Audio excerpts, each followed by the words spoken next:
bisa merasakan Tuhan ada.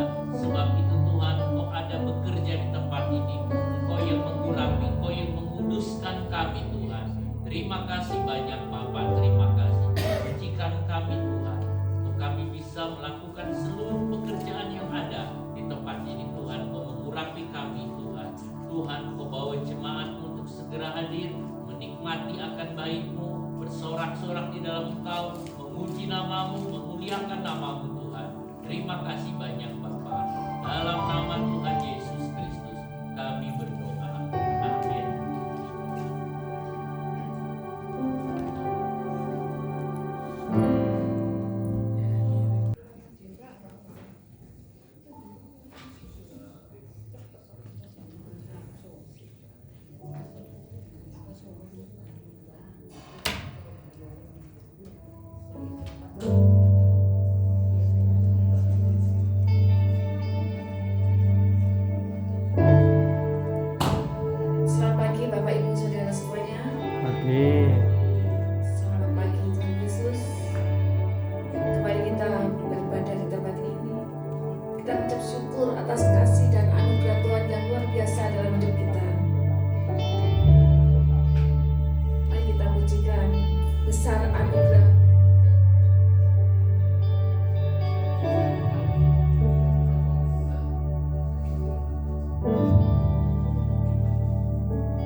saudara atas hidup kami Tuhan.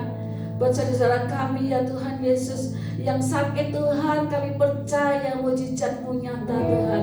Engkau sudah sembuhkan kami Tuhan Yesus. Terima kasih Tuhan yang di dalam persoalan Tuhan. Oh haleluya Yesus. Biar persoalan kami Tuhan, kami letakkan di bawah kaki-Mu ya Tuhan Yesus. Kami percaya Tuhan, Engkau Tuhan memberikan kelegaan buat kami semua Tuhan Yesus. Terima kasih Bapa. Saat ini kami boleh memuji dan memuliakan nama Engkau di tempat ini Tuhan. Ini semua karena anugerah kasih-Mu yang luar biasa dalam hidup kami Tuhan Yesus. Beracaralah Tuhan di tempat ini Tuhan. Engkau memberkati kami semua ya Tuhan, di dalam puji-pujian yang kami sampai naikkan ya Tuhan Yesus. Terima kasih Bapa. Hanya di dalam nama Tuhan Yesus Kristus kami sudah berdoa dan bersyukur. Haleluya. Amin. Shalom Bapak Ibu Saudara. Halo. Masih kuat berdiri ya? Amin. Mari, puji Tuhan. Jangan lelah ya untuk bekerja di ladangnya Tuhan. Oke? Mari kita pujikan pujian ini.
Griselin.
bahagia, tapi semuanya itu semu. Kita serahkan hidup kita seperti adik kecil tadi Grace, di mana dia punya komitmen untuk menyerahkan hidupnya dalam tangan Tuhan. Amin Bapak Ibu. Mari kita pujikan berikutnya, yaitu kerja buat Tuhan. Jangan lelah ya, seperti tadi, jangan lelah bekerja di ladangnya Tuhan. Sekarang kita kerja buat Tuhan. Haleluya.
Puji Tuhan, selalu mengisi.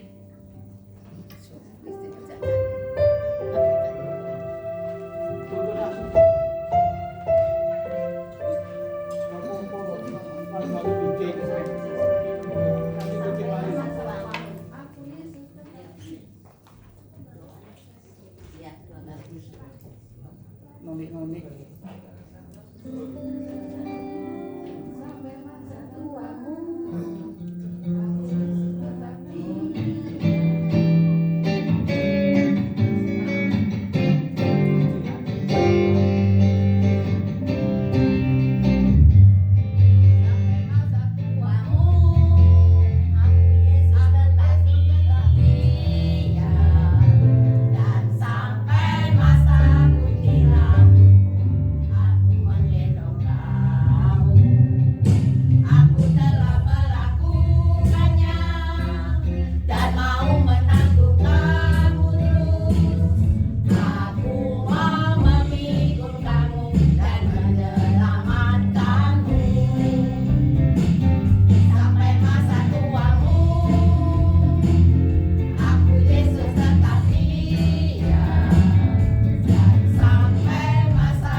jiwa kita, merindukan akan firman Tuhan, merindukan akan kasih Tuhan.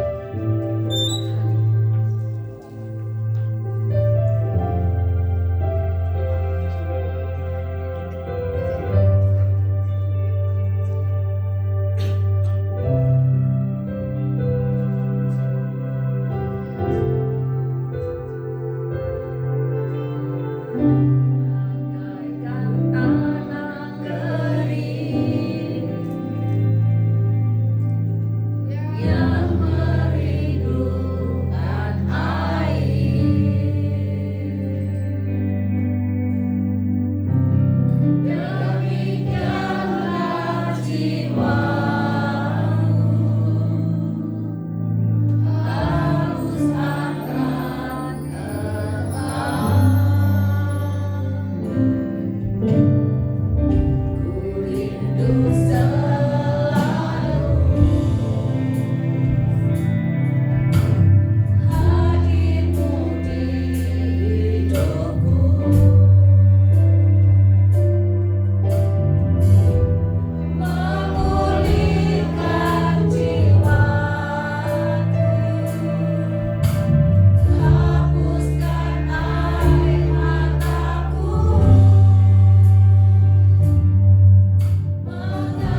Bapak Ibu sudah duduk.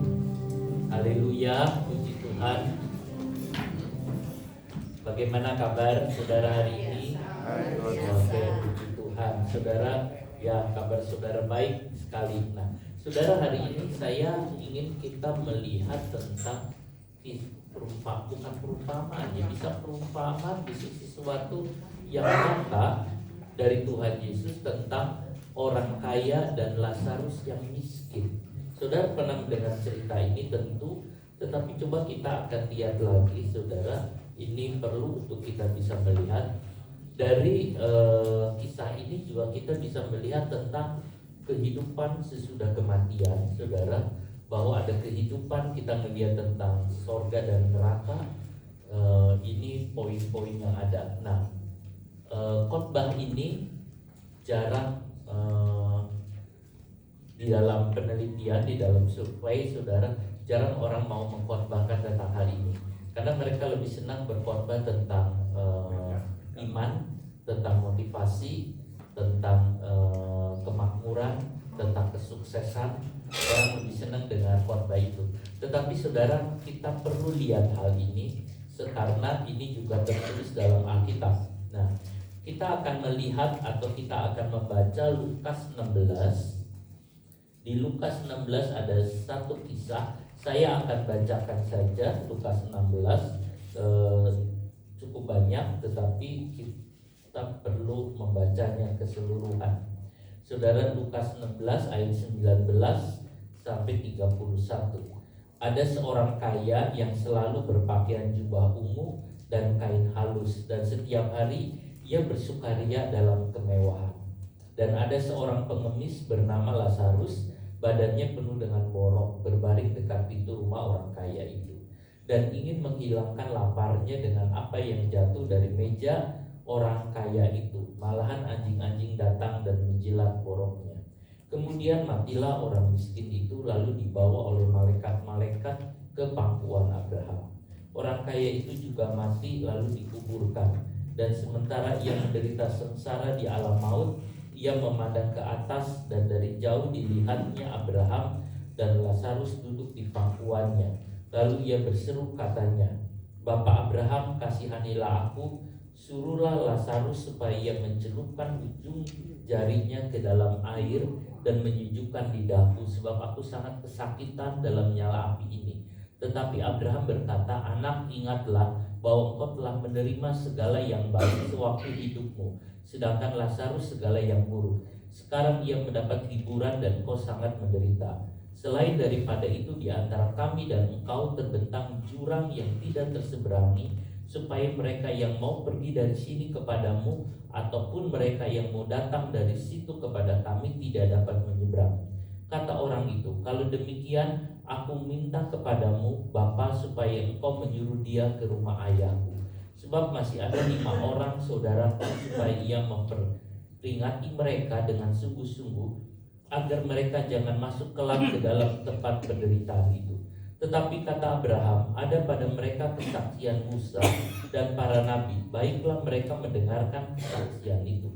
Jawab orang itu, "Tidak, Bapak Abraham, tetapi jika ada seorang yang datang dari antara orang mati kepada mereka, mereka akan bertobat."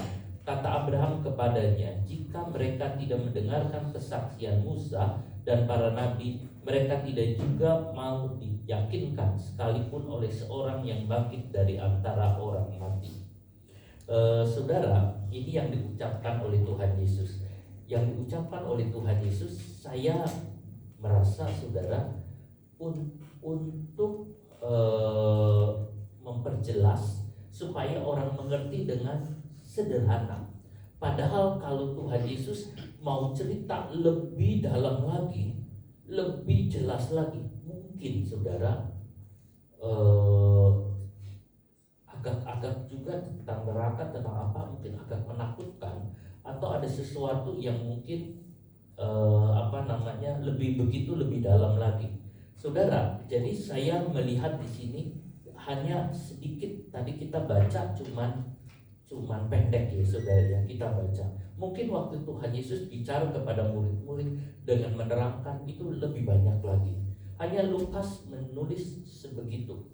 Kalau mungkin yang diceritakan oleh Tuhan Yesus itu panjang, bisa kita baca aja bisa 1 jam saudara, atau mungkin lebih panjang karena Tuhan Yesus bercakap-cakap. Jadi itu sama Lukas saudara diberi batasan, dia nulis segitu. Tetapi kita akan coba melihat apa-apa biar Roh Kudus memberi pengertian kepada kita, sehingga kita bisa menangkap apa yang sebenarnya Yesus katakan pada waktu itu. Saudara, di dalam Alkitab ini kita baca tadi cuma berapa menit saudara. Nah, kita lihat, pertama saya mau melihat apakah ini perumpamaan atau bukan. Saudara, apakah cerita ini satu perumpamaan atau satu ilustrasi? Saudara, model dari tulisan Lukas ini adalah perumpamaan modelnya. Tetapi saudara, hanya satu di sini ditulis namanya. Kita menemukan nama orang. Nama orang itu adalah Lazarus. Berarti ini adalah kisah yang sebenarnya saudara. Karena namanya itu ada. Itu disebut namanya Lazarus saudara. Jadi ini sebenarnya semua perumpamaan Tuhan Yesus tidak mencantumkan nama orang itu.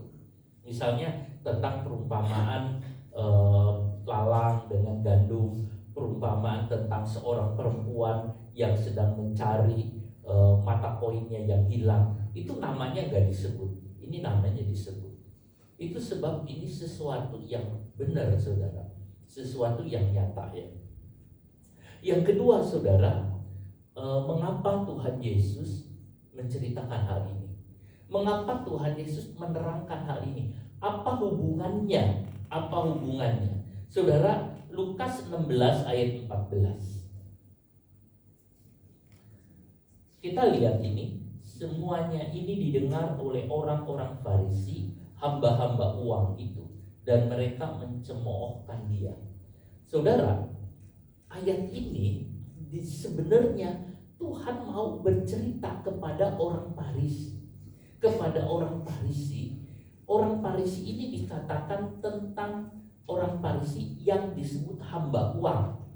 Terjemah Yunani bilang cinta uang. Jadi saudara, orang Farisi cinta uang. Saudara, orang Farisi cinta uang. Dia orang Farisi hamba uang. Orang Farisi diperbudak oleh uang. Itu Tuhan Yesus cerita itu. Ada orang kaya dengan Lazarus. Orang kaya ini diperbudak oleh uang, diperbudak oleh kekayaan. Itu yang diceritakan sampai akhir hidupnya, supaya orang Farisi itu terbuka matanya. Karena orang Farisi percaya ada sorga dan neraka. Orang Farisi itu percaya ada kebangkitan orang mati. Orang Farisi itu percaya ada kehidupan kekal. Itulah sebabnya Tuhan menceritakan ini, supaya orang Farisi itu bisa tahu dan mengerti saudara. Itu yang ada. Itu maksud yang kita lihat saudara. Siapa orang Farisi? Orang Farisi itu adalah orang Israel, orang-orang Israel yang mengkhususkan diri, yang menyucikan diri, yang menganggap dirinya itu lebih bersih, lebih suci dari yang lain. Dia mengkhususkan diri saudara. Dia memangnya mempelajari Taurat, mempelajari kitab suci lebih daripada yang lain. Mungkin dia itu orang yang sekolah teologi, sekolah Alkitab, atau mungkin yang mempelajari secara khusus. Dia yang ingin melayani Tuhan. Tetapi Alkitab bilang cinta akan uang. Disebut itu hamba uang. Itu orang Farisi saudara. Pada seharusnya orang Farisi baik. Tuhan Yesus saudara, kadangkala orang sebut dia bagian kelompok dari orang Farisi. Tuhan Yesus, sebab Tuhan Yesus menguduskan diri. Tetapi Tuhan Yesus berbeda dengan orang Farisi yang kita bicara saudara. Itu yang ada. Nah, kita lihat orang Farisi ini saudara. Dia orang yang hidupnya mengkhususkan diri. Tadi saya katakan saudara, itu yang ada. Nah, tetapi hatinya enggak lurus. Hatinya ingin uang. Kalau saya anggap sekarang seorang pelayan Tuhan, seorang hamba Tuhan, dia tidak lurus di dalam melakukan pekerjaan Tuhan. Hatinya ingin akan uang. Dia melayani Tuhan, tetapi hatinya ingin uang, saudara. Hatinya ingin kekayaan yang ada. Itu yang ada. Dia ingin mendengar Yesus bukan untuk taat sama firman, tetapi saudara, dia ingin dengar Yesus, hanya ingin mencemooh saja. Ia tidak beribadah kepada Tuhan. Jadi ada orang-orang yang demikian yang kita lihat. Jadi saudara, bahkan ada orang yang mengatakan ini adalah berbahaya. Kalau sampai ada hamba Tuhan, ada pendeta, dia melayani tetapi cinta akan uang, ini adalah berbahaya, saudara. Itu akan menularkan semua hal ini kepada seluruh para pendengarnya. Saudara, Filipi 3 ayat 18. Karena seperti yang telah kerap kali kukatakan kepadamu dan yang kunyatakan pula sekarang sambil menangis, banyak orang yang hidup sebagai seteruk salib Kristus. Kesudahan mereka ialah kebinasaan, Tuhan mereka ialah perut mereka, kemuliaan mereka ialah aib mereka, pikiran mereka semata-mata tertuju kepada perkara duniawi. Ada orang-orang yang demikian, saudara. Mereka melayani, mereka melakukan pekerjaan, tetapi sebetulnya hidupnya sebagai seteruk salib. Akhirnya mereka binasa, mereka bertuhankan perut. Saudara, ini yang ada. Jadi di zaman Yesus itu ada orang-orang Farisi yang seperti itu. Harusnya orang Farisi tidak demikian, saudara. Kita misalnya melihat contoh Yudas Iskariot. Saudara, Yudas Iskariot itu cinta akan uang. Dia sampai jual Yesus. Dia jual Yesus, orang Farisi yang bayar. Saudara, kenapa Yudas Iskariot itu cinta sama uang? Mengapa Yudas Iskariot menjual Yesus? Karena dia bergaul dengan orang-orang Farisi. Orang yang bergaul, saudara, dengan orang itu, dia akan ketularan. Akhirnya Yudas menjual Yesus. Akibatnya dia bunuh diri. Saudara, kita beribadah bukan cari barang fana. Kita beribadah bukan untuk materi. Kita beribadah untuk apa, saudara? Bertemu dengan Tuhan kita, Juru Selamat. Jadi saudara datang ke tempat ini, saudara, bukan supaya saudara menjadi orang kaya, tetapi saudara ada di dalam rumah Tuhan. Saudara ingin ketemu Tuhan, ingin mendengarkan apa yang Tuhan sabdakan, ingin saudara memuji Tuhan, saudara ingin memuliakan Tuhan. Bukankah demikian saudara datang hari ini? Amin. Amin. Nah, saudara, itu yang kita lihat. Itu sebabnya, saudara, mengapa orang Farisi membenci Yesus. Sebab dia dibongkar oleh Tuhan terang-terangan sehingga dia benci Tuhan. 1 Timotius 6 ayat yang ke-10. 1 Timotius 6 ayatnya yang ke-10. Karena akar segala kejahatan ialah cinta uang.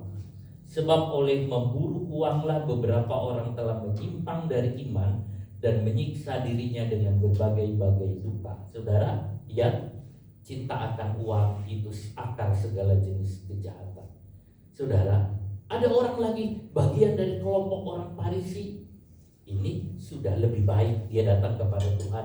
Dia mengatakan, Tuhan, aku sudah melakukan semua hukum-hukum Taurat, aku sudah melakukan semua. Apalagi yang aku harus buat supaya aku masuk kerajaan surga? Tuhan Yesus tahu orang Farisi ini dia cinta akan uang. Orang Farisi ini dia hamba uang. Dia berkata, jual, semua jual. Setelah itu ikut aku. Berikan uangmu kepada orang-orang miskin. Saudara, orang kaya ini mengatakan, aduh berat. Orang Farisi ini bilang, berat. Lalu dia pergi. Dan Tuhan mengatakan lebih mudah unta masuk lubang jarum. Saudara, unta masuk lubang jarum tidak mungkin. Orang kaya lebih tidak mungkin lagi. Orang yang hamba uang, orang yang cinta uang tidak mungkin. Nah, orang kaya yang kita baca di dalam Injil Lukas itu kemungkinan orang Farisi yang cinta uang. Itulah sebabnya saudara bisa melihat. Itu sebabnya kita lihat di sini. Mengapa dia binasa di dalam masuk neraka? Karena Tuhan Yesus berkata, lebih mudah unta masuk lubang jarum daripada orang kaya masuk surga. Orang kaya yang dimaksudkan ini adalah orang kaya yang cinta akan uang. Saudara boleh jadi orang kaya karena Abraham itu orang kaya, saudara, tetapi tidak boleh cinta uang. Saudara tidak boleh cinta uang. Ada satu orang kaya, saudara. Orang kaya itu dia berkata begini, aku bisa membeli banyak hal, aku bisa membeli sesuatu apapun aku bisa beli. Lalu dia berkata kepada seseorang, kamu pengen beli apa? Nanti aku belikan. Kamu ingin apa? Aku belikan. Ada seorang yang jawab, namanya Quaker, saudara. Dia itu jawab, dia adalah orang Kristen yang baik. Lalu dia jawab begini, tapi dia jawab ke orang lain, bukan ke dia. Dia jawab begini, aku bisa hidup tanpa itu semua. Aku bisa hidup tanpa itu semua. Saudara, orang Kristen adalah orang yang bisa hidup tanpa itu semua. Tapi orang kaya berkata, aku bisa memberikan ini semua, betul. Tetapi orang Kristen adalah orang yang bisa hidup tanpa itu semua. Tanpa ini, saudara, itu yang ada. Kalau Tuhan beri, kita mengatakan, aku bersyukur Tuhan, Engkau mencukupi aku, Engkau memberikan aku semua, aku bersyukur, aku mengucap syukur. Seandainya tidak, orang Kristen tetap berkata, aku bisa hidup tanpa itu semua. Saudara, kalau saudara tidak punya kendaraan, apakah saudara bisa hidup? Saudara, aku bisa hidup tanpa itu semua. Kalau saudara tidak ada ini sesuatu, apa saudara bisa hidup? Saudara mengatakan, aku bisa hidup tanpa ini semua. Seorang Kristen yang rohaninya udah mulai naik, meningkat, dia akan mengatakan, aku bisa hidup tanpa ini semua. Saudara, bahkan si witness Lee, dia berkata begini, seandainya di gereja ya, tidak ada AC, tidak ada alat musik semua, tidak ada yang lain semua, aku masih bisa memuji Tuhan. Seandainya itu semua tidak ada pun, aku bisa memuji Tuhan dan aku bisa bersuka cita. Artinya si witness Lee mengatakan begini, jikalau itu semua tidak ada, aku tetap bisa menyembah kepada Tuhan. Saudara, itu yang ada. Walaupun saudara ini berhenti semua, nggak ada semua, udaranya panas, aku tetap bisa. Di Tiongkok zaman dulu ya, saudara. Kalau sekarang mungkin udah lebih modern, udah gayanya beda, saudara. Makanya di Tiongkok, pendeta-pendeta di Tiongkok ngomong enakan zaman dulu katanya. Zaman sekarang sudah konsumerisme, itu artinya sudah berbeda, saudara. Udah berbeda, sehingga kekristenan di Tiongkok itu agak turun karena saudara, Tiongkok udah jadi kaya banget, jadi turun. Waktu dulu saudara, orang Kristen dianiaya, mereka enggak. Ada satu kisah, mereka ibadah di satu tempat, saudara, ibadah di satu ruangan, saudara, tetapi yang datangnya itu penuh sekali katanya, penuh, saudara, sampai mereka itu duduk-duduk di sekitarnya si pembicara, saudara, sekitar pembicara. Musik katanya cuma gitar aja satu, saudara, yang lain nggak ada. Terus di kamar mandi isi orang, semua isi orang, jendela isi orang. Itu panasnya katanya, nggak ada apa, saudara. Tapi ya ada sukacita di situ. Yang khotbah gimana? Yang khotbah sesama, bahkan yang khotbah ya itu aja. Hari ini khotbah ini, saudara, minggu depannya lagi khotbahnya yang sama, khotbahnya itu sama lagi, tapi datangnya penuh sekali, dan mereka itu bersukacita di dalam Tuhan. Mereka memuji akan nama Tuhan, saudara, dengan hati. Kalau nyanyi keras-keras semua, saudara, dan mereka menyanyi memuji Tuhan. Oh saudara, mereka cerita katanya hadirat Tuhan itu luar biasa. Khotbahnya ya itu aja, itu aja. Musik tidak ada yang main musik, cuman bisa main gitar pun nggak pinter, saudara. Tetapi saudara, Tuhan hadir. Yang kita pilih adalah Tuhan hadir. Kita kan datang mau ketemu Tuhan, saudara. Makanya waktu saya dengar tentang kisah di Tiongkok itu, saya berkata, ya, yang penting Tuhan hadir. Ya, aku datang mau ketemu Tuhan. Makanya dengan kayak gitu, saudara, saya itu kadang itu waktu itu tertarik. Saya pernah sempat bilang sih, saya kepengen pergi ke Tiongkok, ke daerah sana. Waktu mereka mengatakan kami membutuhkan guru, saudara, saya sempat angkat tangan, saudara. Ya, saya mau pergi, saudara. Saya bilang kami membutuhkan guru karena saya seorang guru untuk bisa mengajar mereka, saudara. Nah, itu yang kita lihat, saudara. Nah, saudara, kita kembali ke itu baik. Seorang kaya, betul. Tapi juga seorang kaya bisa mengatakan, seandainya itu tidak ada juga, aku bisa hidup. Seandainya ini ada di sini, aku juga bisa lihat. Atau gambarannya begini, seandainya di depan saya ada televisi, aku juga bisa tidak nonton televisi. Seandainya di sini ada ini, aku juga tidak bisa, karena aku bisa hidup tanpa ini, dan juga nggak ada masalah. Saudara, itulah orang Kristen yang kita harapkan, saudara. Nah, kita lihat tadi saya katakan ini orang kaya, ini orang Farisi. Orang kaya ini dia, saudara. Jadi ini adalah yang demikian. Nah, sekarang mereka ketemu dengan Lazarus. Nah, kalau kita baca kisahnya, saudara, tadi saya udah jelaskan siapa orang itu, lalu kemudian mengapa Tuhan cerita tentang itu.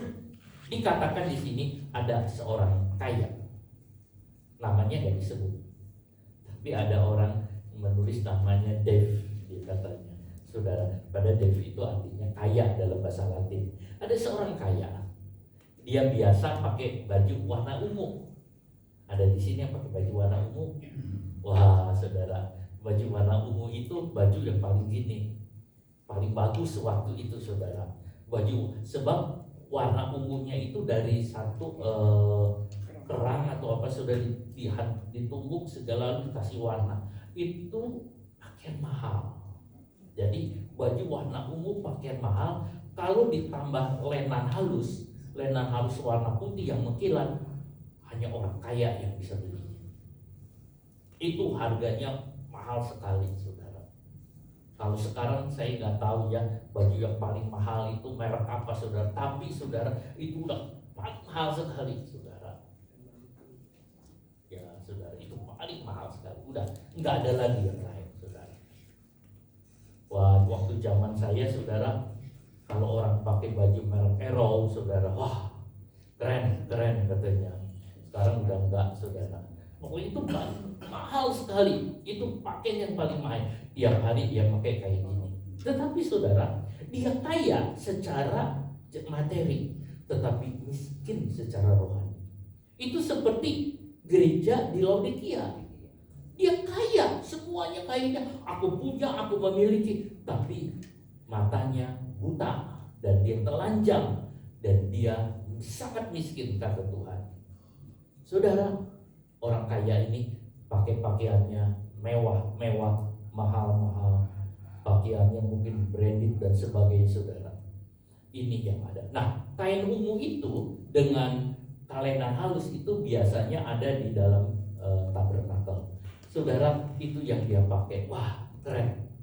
Saudara, kalau saudara melihat tentang orang kaya, kadang orang pengen tahu, saudara, itu yang ada. Nah, pakaiannya itu yang ada.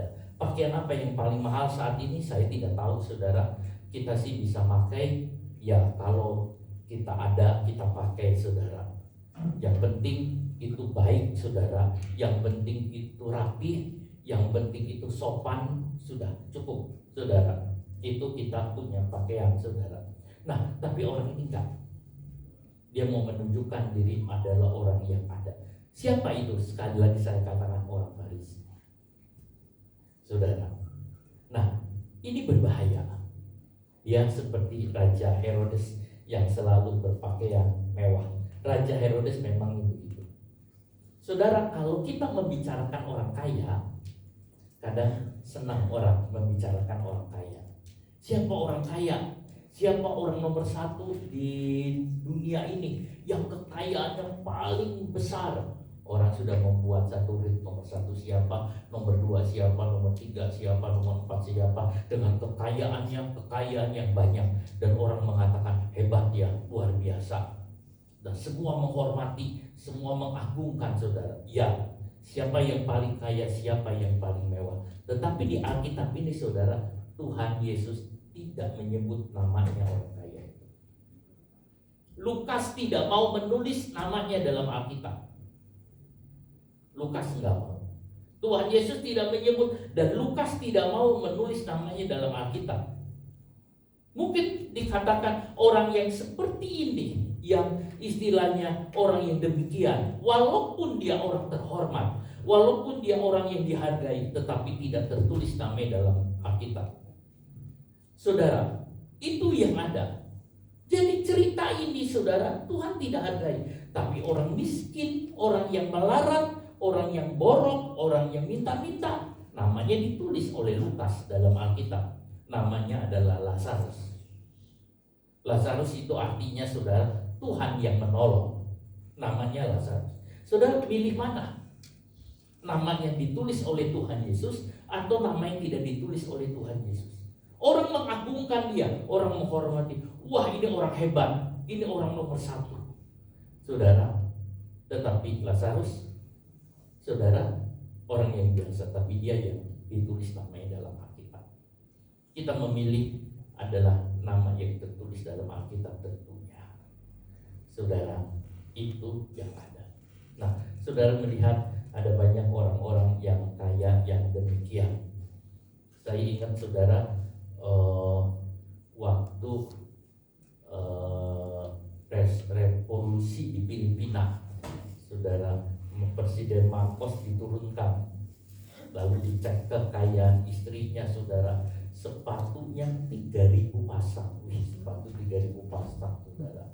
Itu berapa koper, saudara? Ya, saudara, itu dia yang ada, saudara. Kadang-kadang kita melihat, saya suka bergurau dengan sesama hamba Tuhan. Kalau orang ini dia hidup mengumpulkan mungkin sepatunya, tasnya. Kalau pendeta ngumpulin apa ya? Kalau guru ngumpulin apa ya? Yang paling banyak, saudara. Saya bilang, kalau guru dosen paling banyak harus buku ya, buku. Bukan duit tapi buku. Tetapi saudara, kalau kita lihat apa yang kita kumpulin, kalau secara materi saudara, tetapi kalau kita di dalam Tuhan, iman kita ada. Saudara udah ngumpulin apa katanya selama hidup ini, tapi kita bilang ini gak punya, aku orang biasa, gak apa-apa saudara. Tapi saudara berkata, namaku ada ditulis oleh Tuhan. Apalagi namaku ada di dalam buku kehidupan. Suatu hari Tuhan panggil kita, nama kita ada. Alangkah menyedihkannya kalau dicek oleh Tuhan, kok namanya gak ada? Kayaknya kamu salah masuk. Gak ada. Wah saudara, itu lebih celaka lagi saudara. Ya saudara, ini yang kita lihat. Ada satu cerita yang bisa dibilang lucu, bisa bilang yang enggak juga saudara. Tapi cerita gitu, seorang anak sekolah minggu, satu katanya dibilang satu orang bertanya gini, kamu tadi cerita apa di sekolah minggu? Yunus apa? Yunus dimakan ikan. Dia bilang, Yunus, kamu percaya Yunus dimakan ikan? Dia bilang, percaya, Alkitab udah tulis kok dimakan ikan. Yunus dimakan ikan 3 hari 3 malam lalu keluar hidup. Kamu percaya? Percaya. Loh, siapa bilang? Alkitab bilang katanya. Aku percaya Yunus dimakan ikan. Kalau seandainya enggak bagaimana? Nah, terus dia tanya lagi, kalau seandainya enggak gimana? Ya kalau seandainya enggak, ya nanti saya tanya sama Yunus. Kalau saya masuk surga, saya tanya sama Yunus. Lah, kalau Yunus masuk surga, kalau Yunus enggak masuk surga gimana? Kalau Yunus nggak masuk surga, kalau Yunus nggak masuk surga, nanti bapak yang tanya sama Yunus. Jadi sudah. Jadi dia bilang, si anak itu jauh begitu. Ya udah kalau nggak masuk bapak ini, saudara. Jadi kita lihat saudara, ya itu satu cerita saja saudara. Nah kita lihat gini. Jadi lalu dikatakan orang miskin itu bernama Lazarus. Sekarang orang miskin itu adalah Lazarus. Nah, saudara, ya orang miskin itu bernama Lazarus. Saudara, tidak ada yang suka membicarakan orang miskin. Jarang. Orang mana ada cerita tentang orang miskin kalau nggak untuk mengekspos sesuatu, saudara. Oh, satu orang namanya ini dia orang miskin dan segala enggak. Tapi kalau orang kaya ceritanya banyak, saudara. Disebut selebritis. Tidak ada yang suka membicarakan orang miskin. Tapi Yesus tidak. Yesus melihat karena Yesus memperhatikan orang yang tertindas. Bahkan Tuhan mengatakan fakir miskin dan janda-janda itu adalah perhatian aku lebih. Bahkan dia mengatakan yang yatim piatu aku jadi bapaknya, yang janda-janda aku jadi suaminya. Tuhan itu yang ada dan Tuhan yang memelihara. Sebab itu saudara, kita suka mengatakan bagi orang-orang yang sendirian hidupnya, jangan takut, ada Tuhan yang menjaga dan memelihara. Lazarus miskin, saudara. Tuhan memperhatikan orang yang tertindas. Tuhan memperhatikan orang yang dibuat tidak adil. Saudara, itu yang ada. Lazarus itu sangat-sangat miskin. Lazarus itu bukan miskin, tapi sangat miskin, saudara. Itu disebut di sini dengan katanya, saudara, dia tidak bisa hidup tanpa pertolongan orang lain. Dia tidak bisa hidup tanpa pertolongan orang lain. Sebab itu dia sangat miskin sekali. Dan nama Lazarus itu artinya ditolong Tuhan. Hanya bisa harap Tuhan. Enggak bisa apa-apa. Hanya bisa minta pertolongan Tuhan. Hanya bisa minta kepada Tuhan, saudara. Ini yang ada. Pemahaman orang Yahudi, orang kaya katanya diberkati, orang miskin tidak. Saudara, tapi enggak demikian. Saudara, ini sangat tidak punya. Nah, itu yang kita lihat di sini. Lalu saudara, nah Yakobus pernah menyinggung ayat ini. Yakobus 5 ayat yang ke-5. Di Yakobus 5 ayat yang ke-5, dalam kemewahan kamu telah hidup dan berfoya-foya di bumi. Kamu telah memuaskan hatimu sama seperti pada hari penyembelihan. Saudara, orang kaya ini berfoya-foya memuaskan hatinya. Saudara, di zaman Yakobus juga banyak orang-orang kaya tidak berlaku adil, saudara.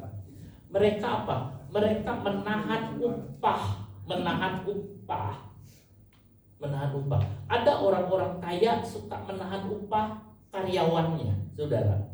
Misalnya, dia digaji misalnya tanggal berapa, misal gajinya tanggal 26 atau gajinya tanggal 30, saudara, dia masih nunda upahnya. Biar nanti tunggu deposito, tunggu bunga-bunga itu muncul baru dia bayar.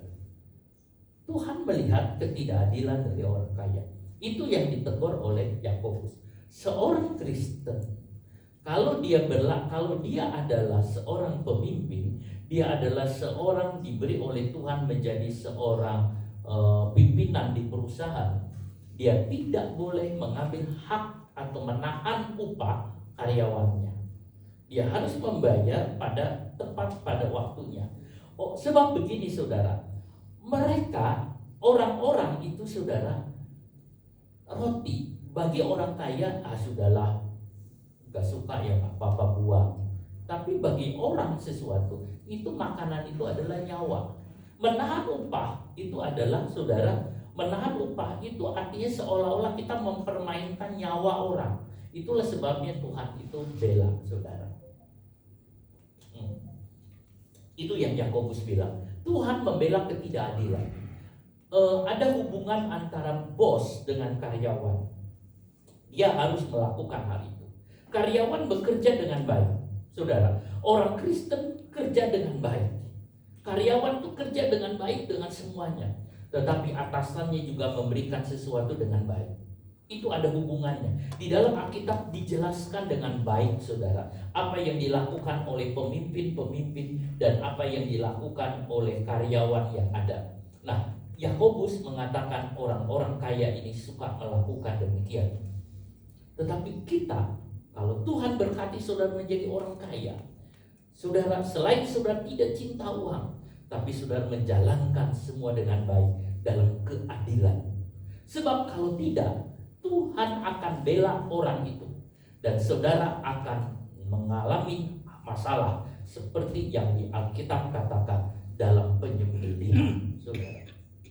Itu yang ada. Sekarang Lazarus ada di mana? Lazarus itu ada di pintu gerbang orang kaya. Tetapi orang kaya tidak respon, saudara. Dia tidak respon, apapun tidak respon. Saudara, Tuhan Yesus itu atau Allah itu murah hati, penuh belas kasihan. Tuhan ingin anak-anaknya memiliki belas kasihan. Tuhan ingin saudara memiliki belas kasihan. Seperti Bapak kita memiliki belas kasihan, maka kita harus memiliki belas kasihan. Kalau anak tidak memiliki belas kasihan, Bapak memiliki belas kasihan, mungkin bukan anaknya, saudara. Bapak kita memiliki belas kasihan dan berkemurahan. Nah, Tuhan ajar. Lalu Tuhan membuat saudara aturan begini. Kalau misalnya di lingkungan saudara ada sesuatu, saudara di lingkungan saudara harus tahu, katanya, harus tahu siapa-siapa orang yang ada. Kalau misalnya di situ ada orang miskin, ada orang yang memangnya sangat miskin seperti Lazarus, saudara perlu ditolong, maka kita yang punya harus menolong, saudara. Jadi orang kaya yang datang ke orang miskin, bukan orang miskin yang datang ke orang kaya, saudara.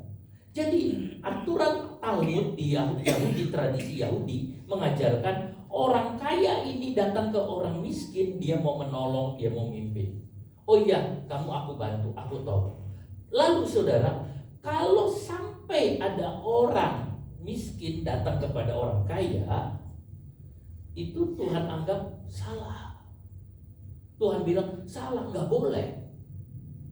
Harusnya kita yang datang. Lalu yang kedua, saudara, kalau ada orang miskin terpaksa datang, bantulah mereka, tolonglah mereka. Itu yang ada. Jadi itu aturan-aturan itu sudah ada. Tuhan itu mengajarkan saudara etika lebih tinggi nilainya dari etika orang dunia. Dunia itu mengajarkan saudara, kalau ada orang yang minta kita beri. Tapi tradisi Yahudi atau dari kebenaran yang ada adalah saudara, kita sendiri yang punya, yang datang untuk memberi. Jadi kita lihat saudara, ajaran dari Alkitab itu lebih tinggi nilainya daripada yang lain. Misalnya saudara, semua ajaran di mana-mana, agama apapun, tradisi agama pun mengajarkan menghormati orang tua. Kristen mengajarkan menghormati orang tua. Kristen jauh lebih tinggi dalam menghormati orang tua, saudara. Sebab dia menghormati orang tua seperti dia hormat kepada Tuhan, saudara. Dia menghormati dengan cara yang berbeda. Itu memangnya, saudara, ada hal-hal yang kita mungkin bisa lihat. Sekarang orang miskin datang kepada orang kaya, dan orang kaya tidak menolong, bahkan membiarkan anjing datang kepadanya.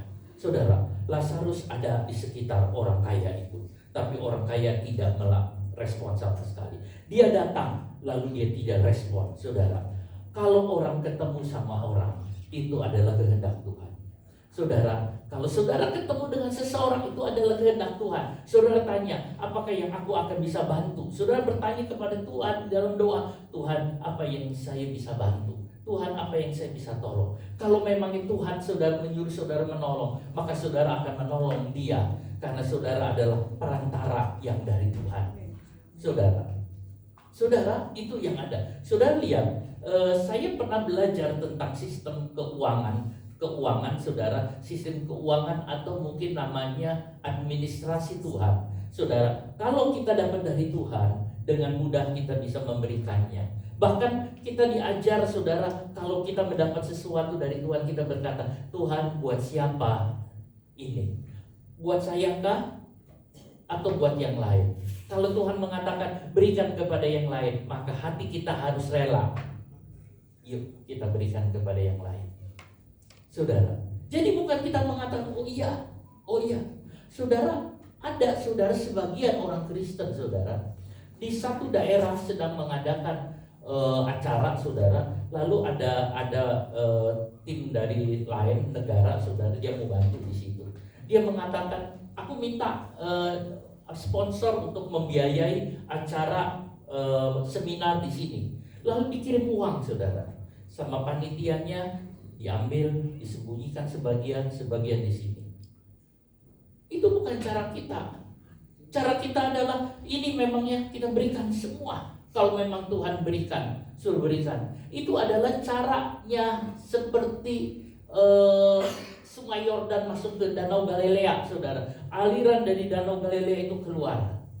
Itu yang Tuhan ajarkan. Sehingga orang Kristen itu orang yang murah hati, saudara. Saudara,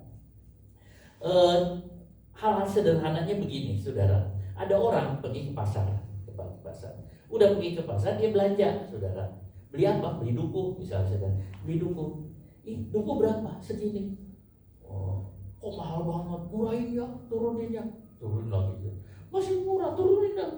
Sambil dia ngomong turun, dia ngambil. Kita coba ya. Coba ya. Udah 5 dia coba ya. Udah ya, nanti jalan lagi, saudara. Itu bukan gaya kita, saudara. Bukan gaya kita, saudara. Udah nyobain pergi lagi, saudara, bukan. Saudara, kalau belanja ya, kita kan anak Tuhan, kita kan orang yang berkati, kita kan orang yang tapi saya nggak punya apa-apa. Siapa bilang? Kita punya Tuhan, saudara. Kalau saudara belanja, kalau rasanya harganya pantas, nggak usah nawar, bayar. Kalau harganya pantas. Kalau saudara bisa tidak pantas, ditipu sama orang karena saudara sudah tahu harganya segini ya, gitu. Saudara, enggak, kita diam. Jadi saudara, kita menunjukkan diri kita adalah seseorang yang berbeda dengan yang lain. Kita berbeda dengan yang lain, saudara. Itu di dalam kehidupan sehari-hari. Nah, Tuhan mengajarkan banyak, ada hal-hal yang praktis yang saudara mungkin bisa saudara juga belajar tentang hal ini. Nah, Lazarus ini cuma minta satu, roti yang kececeran. Kadang-kadang ada orang makan, saudara, yang kececeran, saudara. Kececeran itu cuma kecil, remah-remah, saudara. Bukan satu roti dijatuhkan, tapi remah-remah. Dia cuma mau minta itu. Artinya minta cuman yang kecil, yang sisa-sisa yang gak kepake, saudara. Itu yang ada. Tapi orang kaya itu tidak memberi sama sekali. Itu namanya saudara, terlalu ya kalau kita lihat, saudara. Itu yang ada. Jadi kita melihat hal demikian. Lalu saudara, itu perbuatan dari orang kaya. Nah, akhirnya keduanya meninggal, keduanya mati. Lazarus mati, orang kaya mati. Orang kaya juga bisa mati ya, saudara ya. Jangan lupa ya, saudara. Lazarus mati, orang kaya mati. Saudara, orang punya gelar juga bisa mati, semua bisa mati. Akhirnya saudara, kata Alkitab, orang kaya, orang miskin itu, si Lazarus itu mati dibawa oleh malaikat ke pangkuan Abraham. Ya. Ini bahasa yang Injil Lukas katakan ya, yang Lukas katakan supaya kita mengerti. Apakah kalau orang mati malaikat bawa lalu dibawa pangkuan Abraham? Saya rasa tidak begitu ceritanya, saudara ya. Tapi dibawa oleh malaikat ke pangkuan Abraham. Nah, orang mati, saudara, kalau orang mati rohnya ke sorga. Tuhan memberi penjelasan kepada kita, tidak ribet, saudara. Yang penting kita ngerti. Maksudnya rohnya bersama dengan Tuhan. Itu yang ada. Orang Yahudi tahu Abraham ada di sorga, saudara. Sebab itu dia mengatakan Lazarus ada bersama dengan Abraham. Nah, saudara, apakah Lazarus mati yang dikubur? Nggak ada penjelasan. Bisa-bisa si orang miskin itu nggak ada kuburannya, saudara. Di Yerusalem ada satu namanya lembah Lembah Hinom, saudara, Lembah Hinom. Nah, di Lembah Hinom itu banyak yang orang-orang mati, ada bangkai, ada sampah, saudara. Bisa-bisa saja Lazarus diambil, dilemparkan ke Lembah Hinom. Oke, Hinom. Dia dibuang, nggak dikubur. Tetapi saudara, dia ada di pangkuan Abraham. Dia dibuang, tapi dia dibuang. Tidak ada penjelasan dia dikubur. Tidak ada penjelasan, cuma tahu dilempar aja. Mungkin juga dikubur, mungkin juga tidak, tapi tidak ada penjelasan. Seringkali orang miskin itu untuk memakamkan saja nggak bisa. Beli tanah kuburan nggak bisa. Semua nggak bisa. Akhirnya ya sudah dibiarkan, saudara. Tapi Tuhan bawa dia bersama dengan Abraham. Orang kaya juga mati, saudara. Lalu orang kaya mati dikuburkan.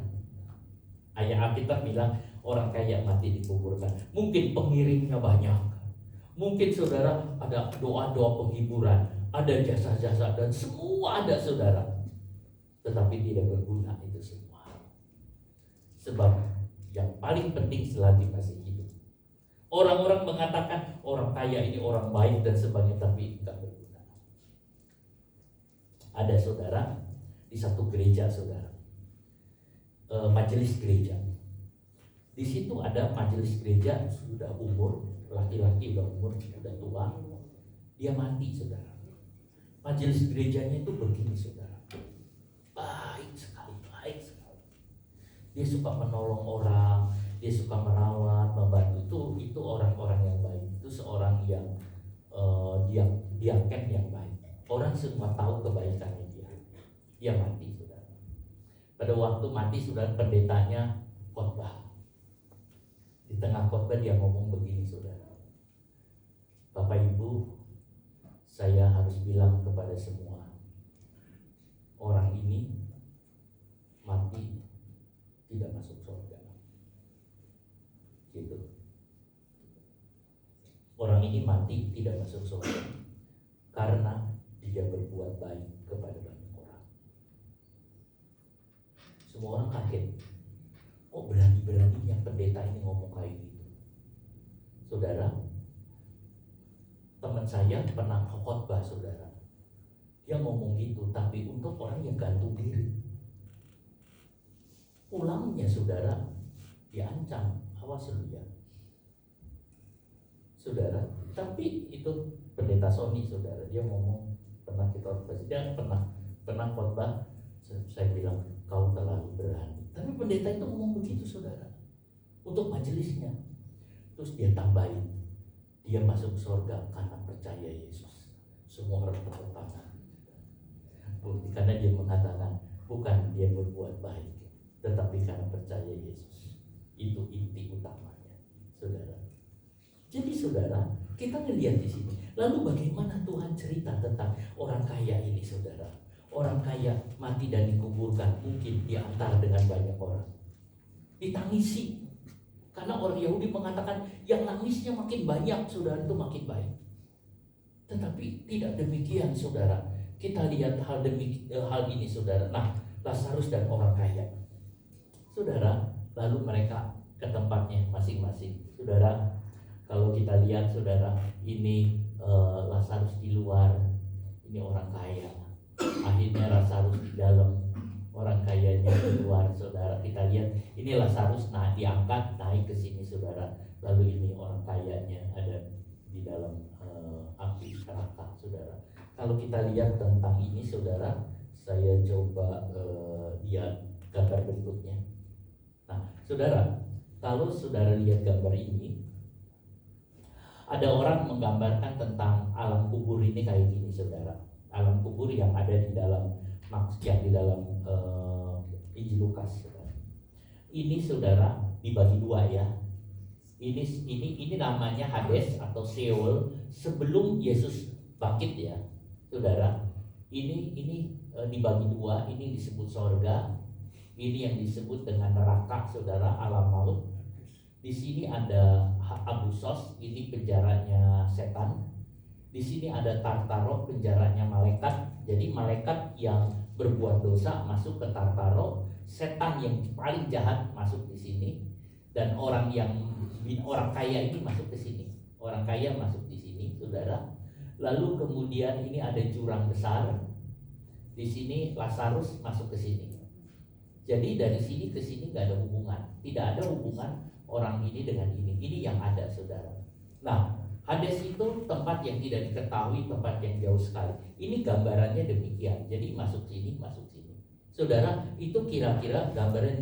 Jadi kalau orang mati pada waktu zaman dulu, saudara, mereka ke sini atau ke sini. Ke sini, ke sorga atau ke neraka. Tetapi setelah Yesus mati, saudara, Hades ini, keseluruhan ini, itu disebut dengan orang yang berdosa masuk ke Hades.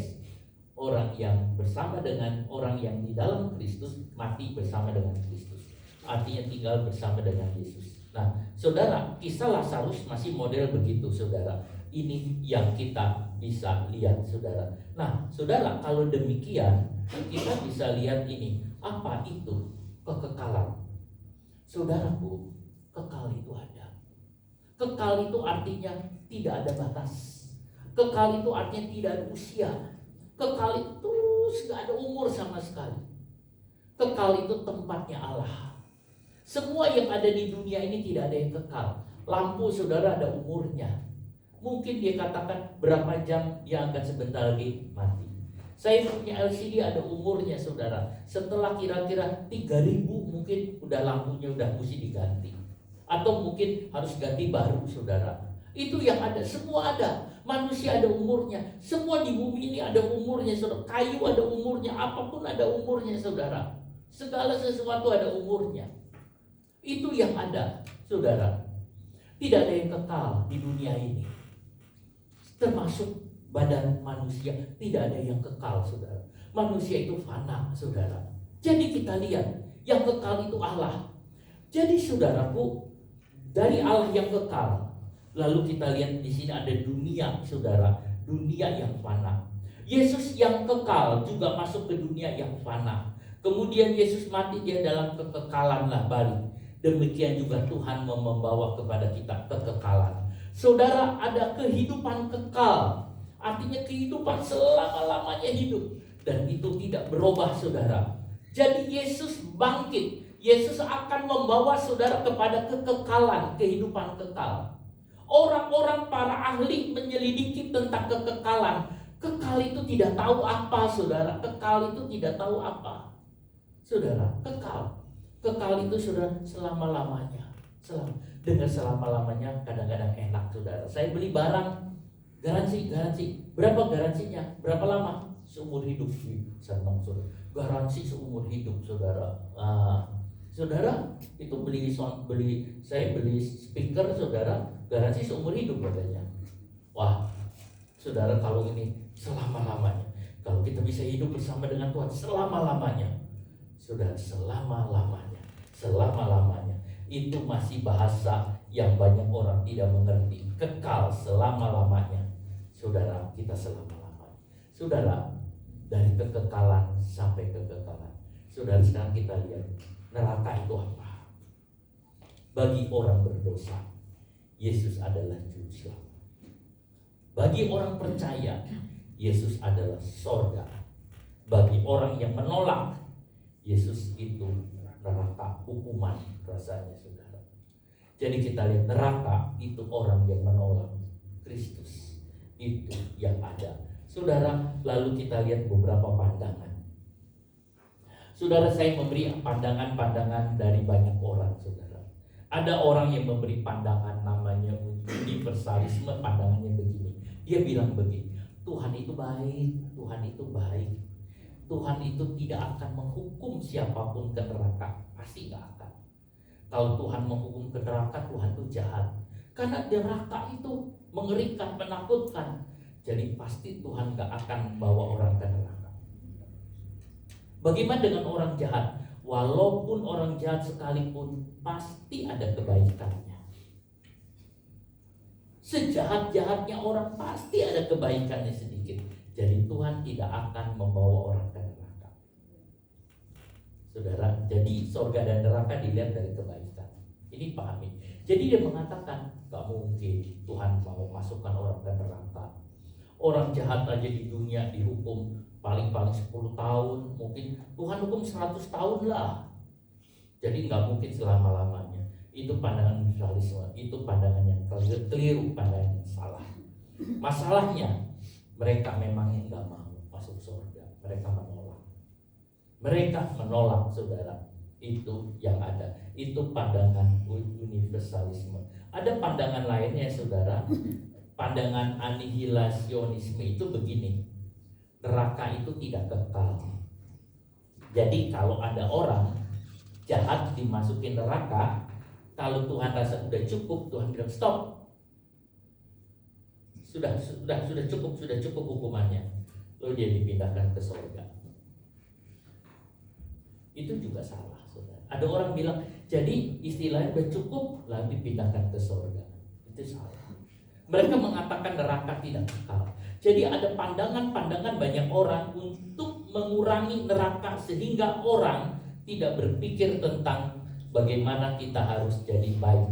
Yang ketiga, api penyucian. Ada orang bilang adanya api penyucian, saudara. Ini biasa kalau yang tadi saudara sebelumnya gereja Advent suka api penyucian, juga suka banyak dari gereja, misal gereja Katolik dan sebagainya, saudara. Jadi dia mengatakan gini, ketika orang beriman meninggal, ia masuk ke tempat perantara, di mana ia menderita sampai semua dosanya dihapus. Jadi penderitaan itu sampai dosanya itu hilang, dipindahkan ke surga. Kalau orang yang masih hidup, dia datang ke gereja, dia kasih persembahan untuk yang mati. Dia bilang, Tuhan ingin memberikan untuk menolong yang mati. Kemudian doa untuk orang yang mati, dia doakan. Dikatakan katanya itu bisa mempersingkat waktu supaya cepat-cepat keluar dari api penyucian. Semakin dia memberikan uang, dana kepada gereja, doa untuk orang yang mati, dia akan keluar dari api penyucian. Alkitab tidak menjelaskan itu. Orang yang masuk surga adalah orang yang tidak berdosa, sebab darah Yesus sudah menyucikan. Tidak ada lagi perantara. Ada yang mengatakan demikian, saudara, sehingga orang mengatakan, oh ya nggak apa-apa, nanti ada api penyucian, saudara. Tidak demikian. Apalagi dikatakan orang yang masih hidup dia bisa memberikan. Tidak ada hubungan antara orang yang hidup dengan orang yang mati, saudara. Kata Abraham katanya tidak ada kena-mengena di situ. Selagi masih hidup itulah yang ada. Kita yang masih hidup inilah yang paling penting, saudara. Bagaimana dengan pengertian orang kaya ini tersiksa di neraka? Bagaimana siksaan neraka ini? Saudara, neraka ini hebat siksaannya itu karena apa? Hebat siksaannya itu. Siksaan itu neraka hebat karena itu bukan tempat manusia. Neraka bukan tempat manusia. Neraka itu tempat setan. Surga itu tempat Allah. Neraka itu tempat setan. Orang yang masuk neraka itu salahnya sendiri karena dia milih tempat setan. Orang yang masuk surga karena keputusannya sendiri, dia milih Tuhan. Saudara, ada kadang-kadang saudara ada yang meremehkan. Dia mengatakan, Bapak masuk neraka juga nggak apa-apa. Loh kenapa? Masuk neraka nggak apa-apa. Di sana banyak bintang-bintang film, artis-artis katanya. Bahkan dari dia bilang, oh saudara jangan main-main, saudara ya. Jadi saudara itu yang saudara harus lihat. Saudara, ada satu anak remaja, dia bilang begini. Saya kan bilang begini, itu apa? Kamu punya emak, ajak ke gereja, ajak ke gereja. Terus dia bilang, Mak saya nggak mau masuk gereja. Loh nggak mau? Kenapa? Karena mak saya nggak mau masuk surga. Loh, kok kamu masuk surga? Loh kenapa kamu masuk surga? Emakmu. Iya, emak bilang katanya karena suamiku itu tidak percaya Yesus. Sedangkan kata kamu bilang kalau tidak percaya Yesus masuk neraka. Iya, saya nggak mau. Karena kalau saya masuk surga nanti saya nggak ketemu sama suami saya. Kalau nggak ketemu sama suami saya nggak setia, nanti dibilang enggak, saya nggak mau ke gereja supaya saya nggak masuk, karena saya nggak mau masuk surga, nanti saya ketemu dengan suami. Oh itu salah, saya bilang itu salah. Tapi dia bilang, loh sekarang dia bilang si cucunya bingung, dia berkata, loh kenapa? Nenek saya dia bilang begitu karena udah diceritakan. Saudara, itu salah, dia tidak ngerti. Kalau udah masuk neraka tidak ada cinta. Di neraka tidak ada kasih, di neraka tidak ada cinta. Karena di neraka hanya ada kebencian, saudara. Seandainya dia ketemu sama suaminya, oh tidak peluk-pelukan, saudara. Tidak berkasih-kasihan, karena neraka itu berbeda. Tapi konsep si nenek itu mengatakan bahwa aku tidak mau masuk surga karena tidak ketemu sama suami. Saudara, kalau saudara punya suami yang tidak kenal Tuhan, lalu kemudian suami udah meninggal, lalu saudara sekarang udah terima Yesus, suami saudara belum terima Yesus, tentu tempatnya berbeda. Apakah saudara akan berkata seperti nenek itu? Oh, mulai sekarang saya juga nggak kepengen masuk surga. Supaya saya ketemu dengan suami. Saya katakan tidak mungkin saudara akan saudara berkasih-kasihan. Ini yang ada. Jadi saudara, neraka adalah tempat yang mengerikan. Zaman antikris saja sudah mengerikan, apalagi saudara tentang neraka yang ada ini. Saudara, neraka adalah tempat yang paling mengerikan. Neraka adalah tempat yang paling mengerikan, saudara. Kalau kita lihat di sini, saudara, neraka tempat paling mengerikan. Tuhan Yesus mengatakan apinya tidak padam, ulatnya tidak mati. Neraka tempat yang paling. Yang kedua, neraka itu tempat kesadaran total. Orang kaya ini sadar dia ada di neraka. Orang kaya ini merasakan kesakitan, saudara, tetapi kekal. Disakit tetapi kekal, tidak ada. Kalau di dunia ini saudara sakit, sebentar lagi selesai. Tapi neraka tidak. Neraka tempat yang tidak ada belas kasihan sama sekali, saudara. Lihat saudara, orang kaya ini minta, tidak ada belas kasihan sama sekali. Neraka tempat kenangan yang lengkap. Semua terikat sudah di neraka. Dia ingat kehidupan sebelumnya. Orang kaya itu ingat kehidupan sebelumnya. Orang kaya itu ingat dia punya keluarga yang belum kenal Tuhan. Orang kaya ini ingat saudara akan firman Tuhan. Satu pendeta dia khotbah tentang ayat ini. Dia mengatakan judul khotbahnya, saudara, judul khotbahnya, seandainya 1 menit kamu di neraka dan dilepaskan, apa yang kamu akan berbuat? Dia bilang, seandainya 1 menit. Karena orang kaya itu mengatakan begini, saudaraku masih ada 5. Kalau bisa Lazarus itu hidup, lalu memberitakan ke dia. Lalu dia mengatakan, seandainya 1 menit, saudara. Jadi maksudnya si pengkhotbah itu mengatakan, ada orang 1 menit masuk neraka. Waktu dia mengalami neraka, udah gitu Tuhan hidupkan lagi, pasti dia berkata, pasti. Jangan-jangan dia ngizinin semua saudara-saudaranya. Jangan-jangan dia mungkin tiap hari berdoa. Jangan-jangan dia meninggalkan semua karena dia sudah merasakan neraka. Apakah harus merasakan neraka dulu baru menjadi seorang pemberita Injil? Apakah harus merasakan neraka dulu baru setia kepada Tuhan? Apakah baru merasakan neraka dulu baru melayani Tuhan? Apakah saudara harus merasakan neraka dulu baru melayani Tuhan? Orang sudah masuk neraka, saudara, sudah selesai, tidak bisa keluar. Masuk neraka udah gak bisa keluar lagi. Tempat yang tidak ada jalan keluar. Kita lihat di sini. Lalu si pengkhotbah itu nantang, apakah saudara tidak mau melihat saudara punya suami, punya anak, punya tetangga, punya semua yang belum mengenal Tuhan? Apakah harus masuk neraka dulu baru dicerita? Karena ini tidak mungkin. Jadi hari ini juga saya berkata kepada saudara, kalau di antara saudara punya anak, keluarga belum dalam Tuhan, hentakkan dia dari api neraka. Tarik dia dari api neraka. Kalau perlu saudara marahin dia. Saudara bapak-bapak ibu yang sudah umur, kadang-kadang saudara bisa ngomong, tidak boleh keras, datang pada Yesus. Saudara tarik saudara punya cucu, saudara bicara, hentakkan dia, seret dia supaya keluar dari api neraka. Neraka itu saudara tempat yang sangat mengerikan. Itu bukan tempat kita, itu tempat buat setan, saudara. Jadi saudara jangan sampai kita ngalamin dulu baru kita beritakan Injil. Kita datang kepada Tuhan dan kita cerita. Saudara, buka mulut saudara, ceritakan. Kenapa saudara nggak ada orang mau cerita? Ada satu orang mengatakan, ada satu orang saudara tersesat di hutan. Tetangganya dengar gitu, dia berdoa, Tuhan tolong tetanggaku yang tersesat di hutan, anaknya tersesat di hutan. Satu lagi mendoakan, satu lagi ngomong, gimana keadaannya, gimana? Oke saudara.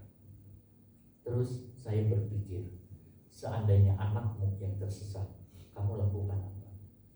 Tentu kalau anakmu yang tersesat, kamu tidak akan selain berdoa, kamu akan pergi walaupun cuaca dingin, walaupun sekalipun saudara tempatnya itu gelap, saudara akan ikut keluar dan cari.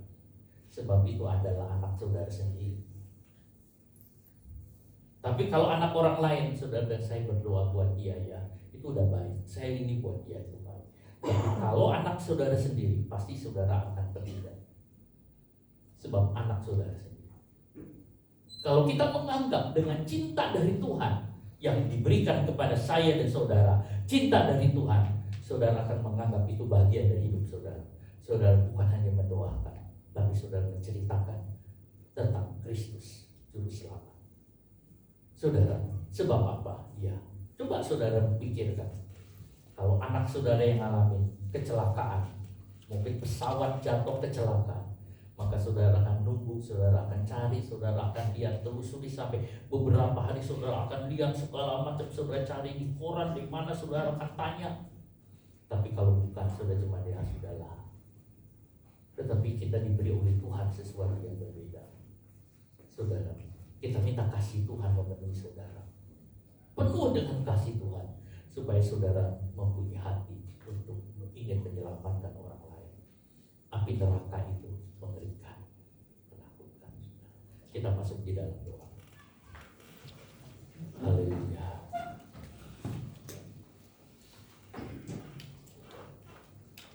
Haleluya, haleluya, haleluya. Haleluya. Oh haleluya, haleluya. Oh haleluya. Haleluya, haleluya. Haleluya, haleluya, haleluya. Haleluya, haleluya, haleluya. Kasih dari surga memenuhi tempat ini. Saudara, saya undang pakai berdiri, kita menyanyikan nyanyian ini. Haleluya, haleluya, haleluya. Kasih dari surga